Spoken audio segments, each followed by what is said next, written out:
Hey everyone, Harry here to talk about the latest, maybe the last, dispatch while he's in Congress for the talented Mr. George Santos. Okay, you'll recall he's been charged with 23 counts. I'll finish up there and explain where I think that is going. But there was a vote to expel him that failed. You need a 2/3 vote in the House, some 290 votes. But now a new one has been scheduled for Friday, tomorrow, and Santos himself predicts he'll be expelled. What happened in between?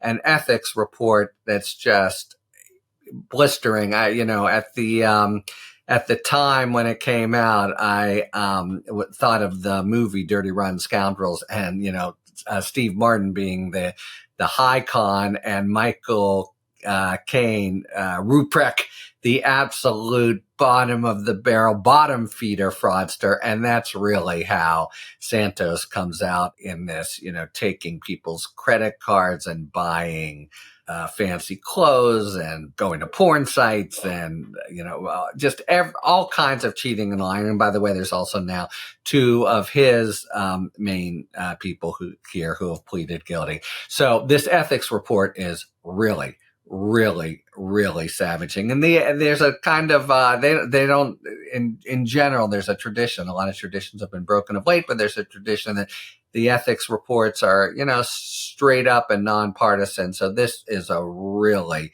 sensational report that just makes him look tawdry and totally without scruples, etc. So there's a new vote coming, and it is touch and go. So for the Republicans and the new Speaker of the House, Mike Johnson, the worry is they've got a razor thin already margin, and Santos would be one more loss for them. Same thing that made McCarthy stay by him even when he knew all the crap.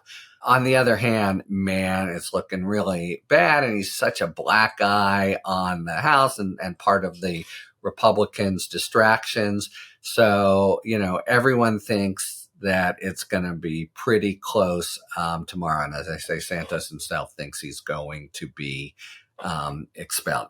All right.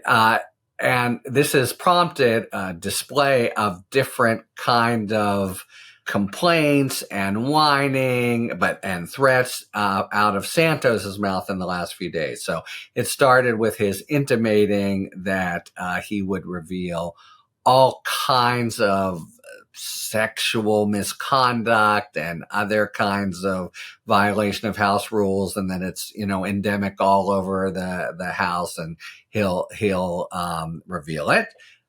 Very much in keeping with the bottom feeding con. As of this morning, besides saying he's going to be expelled, he's saying this is bullying. He's being bullied by the House.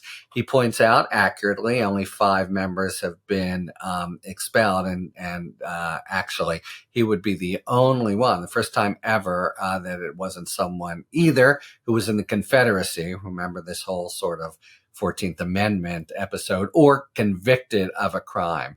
Last time, actually, some 30 Democrats voted against expulsion, I think including Jamie Raskin, on the ground that, we need to have things run their course. He hasn't been convicted yet.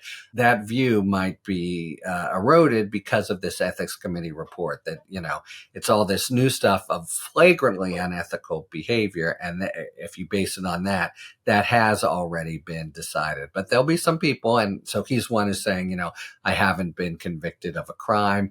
He made this ambiguous saber rattling of if you vote to expel me, you will regret it in the future. He can say that, he was just, saying that it would be a new kind of precedent that would come to harm others, or he could be saying, he himself is going to harm them. So he's just been this total, display of a unstable, bullying, but also, very aggrieved ironically, given all he's done, sort of figure. Really, I would say, just unappealing in 8 different ways. All right. So we'll see if he's, it'll be touch and go, and it would be historic, maybe precedent setting, and maybe he gets by the skin of his teeth since Johnson needs his vote for now. Going forward, he's got, does Johnson a couple tough, financial packages to deal with to continue to fund the government, this whole dynamic that McCarthy had. But here's what I think's going on really with Santos. He's already, in a capitulation, I think. He thought this would get the hounds off his back, said he won't run for re-election, which makes it ironic. But a couple of, I think it was Jim Jordan who said, the voters should decide this, but there's nothing for them to decide. He's not running. But he's got 23 counts. He's dead in the water. He's broke and can't afford, I think, to mount a really strong defense, and he would lose in any event. And I think this case is heading for a plea. And he really, really wants to hold on by his fingernails to his position, because that gives some leverage.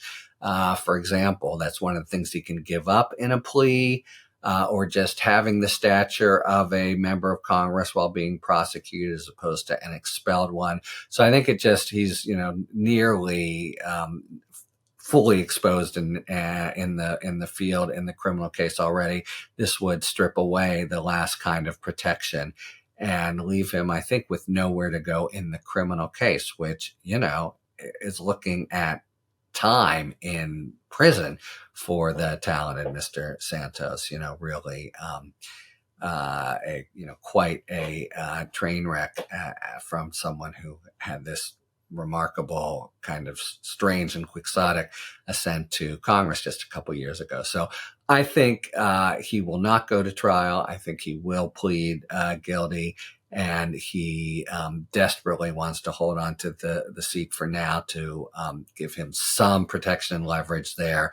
So that'll be, if he is expelled tomorrow, that will, accelerate the process of a, pretty much defenseless Santos against a, mountain of evidence and growing, by the way. Again, the ethics stuff is new in many ways to pile on to the 23 criminal counts, and some of the ethics stuff could ground future criminal counts. That'll be something the DOJ can say to him, you better plead or we're going to charge you with even more stuff.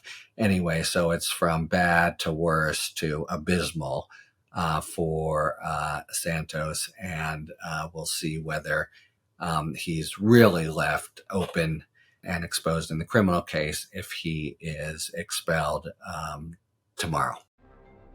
Talk to you later. Thanks for tuning in.